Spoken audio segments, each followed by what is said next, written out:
శ్రీ మహాగణాధిపతియే నమః. ఓం శ్రీ మహాసరస్వతియే నమః. Welcome back to Lavanya's life style. Friends, ఎప్పటిలాగే ఈరోజు కూడా ఒక మంచి డివోషనల్ వీడియోతో మీ ముందుకు వచ్చేసానండి. ఇంకా ఈరోజు ఈ వీడియో స్టార్ట్ చేసే ముందు మీరు లావణ్యాస్ లైఫ్ స్టైల్ ఛానల్ని ఇప్పుడే విజిట్ చేస్తున్నారా? అయితే ఆలస్యం చేయకుండా లావణ్యాస్ లైఫ్ స్టైల్ ఛానల్లోకి వెళ్ళి అక్కడున్న వీడియోస్ అన్నీ మీరు బాగా వాచ్ చేయండి. ఇంకా వీడియోస్ మీకు బాగా నచ్చితే లైక్ చేయండి, షేర్ చేయండి. అలాగే లావణ్యాస్ లైఫ్ స్టైల్ ఛానల్ని సబ్స్క్రైబ్ చేయడం మాత్రం మీరు మర్చిపోకండి. ఇంకా ఈరోజు మనం ఈ వీడియో ఏంటో చూసేద్దాం పదండి ఫ్రెండ్స్. 2025 సంవత్సరంలో వినాయక చవితి ఎప్పుడు వచ్చిందో ఈరోజు మనం ఈ వీడియోలో చూసేద్దాం.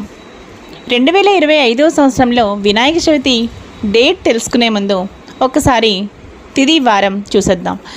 అలాగే విశ్వావసునామ సంవత్సరం, భాద్రపద మాసం, ఉత్తరాయణం, శుక్లపక్షం చూసారు కదండి. ఇక వినాయక చవితి ఏ రోజు వచ్చింది అంటే 27th ఆగస్ట్. ఆ రోజు బుధవారం అన్నమాట. 27th ఆగస్ట్ వెన్స్డే, ఆ రోజు మనకి వినాయక చవితి.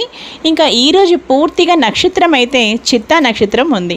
ఇంకా ఈరోజు ఈ వీడియో అయితే ముగించేస్తున్నానండి. మరో మంచి వీడియోతో కలుస్తాను. తప్పకుండా లావణ్యాస్ లైఫ్ స్టైల్ చూస్తూనే ఉండండి. మరో మంచి వీడియోతో కలుస్తాను. Keep on watching Lavanya's life style.